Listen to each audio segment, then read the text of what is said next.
investigation started 2 years ago. Darul Uloom Islamic High School in Birmingham is a full-time independent secondary school, inspected by government-approved teams.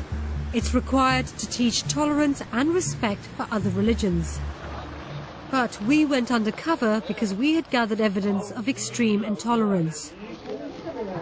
Our reporter started here as a volunteer. He was allowed to sit in on some lessons like maths, but they wouldn't let him into their Islamic classes. So in July last year, he went into one of the rooms where we'd heard they teach Islamic studies, and he left a hidden camera there.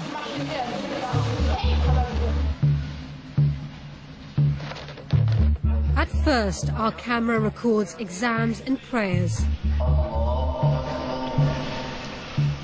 Then the pupils are arranged into rows for a school assembly.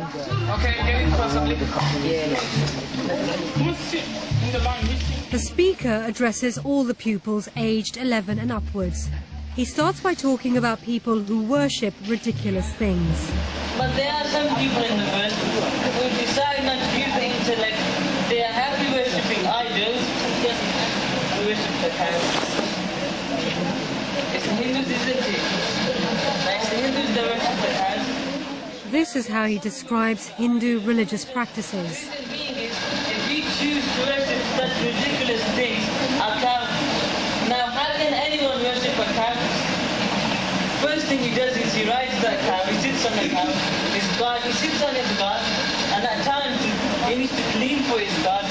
At times God steps over him. At times God goes to sleep. At times he eats God when he's hungry. Yeah, cows. And funny enough, they drink the piss of a cow. He says it's not the first time he's given this speech.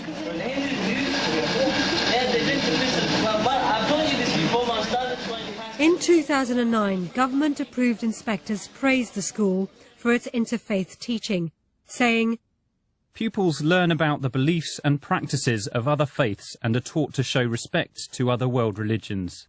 It seems the inspectors weren't aware of teaching like this.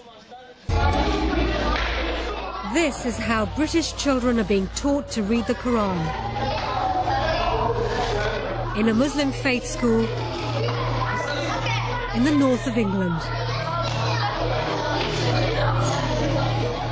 Here's what 11-year-old Muslim children are being taught about non-Muslims in a full-time secondary school. Allah has said that the disbelievers, they are the worst of all believers. And what they're told about other Muslims. A person who's got less than a fistful beard, then you should stay away from him the same way you stay away from a serpent or a snake. He puts a question to the children about Hindus and other idol worshippers. Do they have any intellect? No, meaning Allah subhanahu wa ta'ala. When the speaker comes closer to the camera, he only looks about 18 or 19 years old.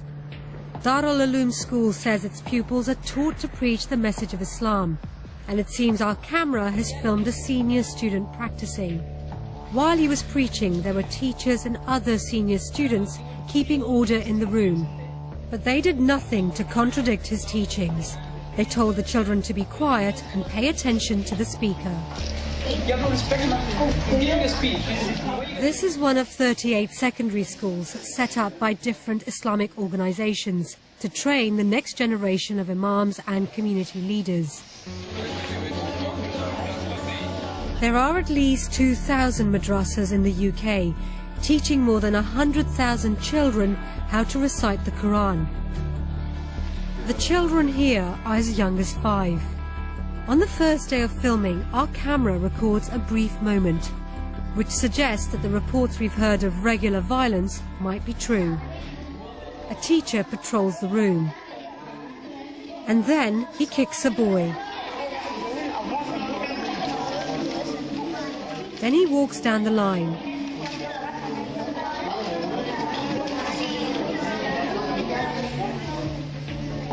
That was all we managed to film in the summer, and both schools broke up for the holidays.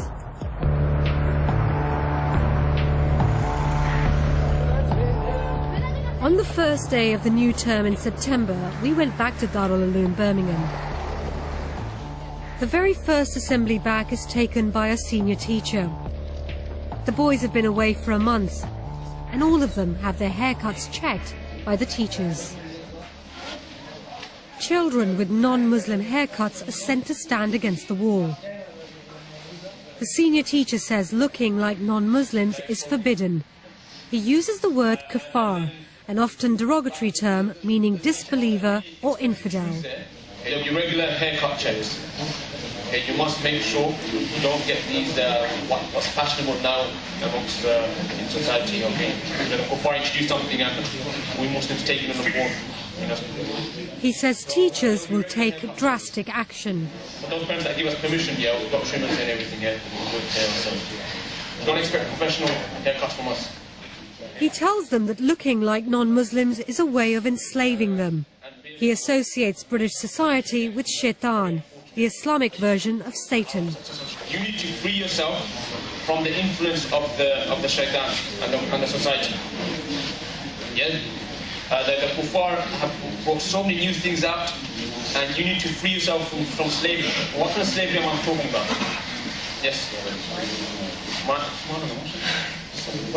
Mind control. Yeah, mind control, mashallah. Yeah. They're controlling your minds. You're doing what they want. And ask yourself, are you part of that slavery as well? It's mind control. Are you part of those students, who prefer their sunnah of the kuffar over the sunnah of the Prophet? Ask yourself. Is it simple, yes or no? The school's last inspection praised it for promoting tolerance and harmony in society. But in this assembly, the teacher tells the boys they should hate the sinful nature of non-Muslim society. Yeah, we're not like the non-Muslim out there, all that evil you see on the streets. People not wearing hijab properly, people smoking, people walking like they got something stuck in their pants. Yeah, these kind of things. Yeah, you should hate it. They should hate walking down that street. This is a prestigious school. It's been visited by the Lord Mayor, the Chief Constable, MPs and dignitaries. The school says it has a community involvement program to prepare students for outside life. We are going into full-scale social segregation and separation. And unless we tackle this now, we will reap the whirlwind. What did you think about the repeated use of kafar? Never would a kafir enter Jannah until a camel enters the eye of a needle. It's like the N-word. It's a term of abuse, a term of censure, condemnation. Some of the teachings that we've shown you, do you think they could be described as hate teachings? There's no shadow of doubt. When you teach children that they should be intolerant of other faiths, have no respect for them, you are breeding hostility, antipathy, and animosity to others. If that's not hate,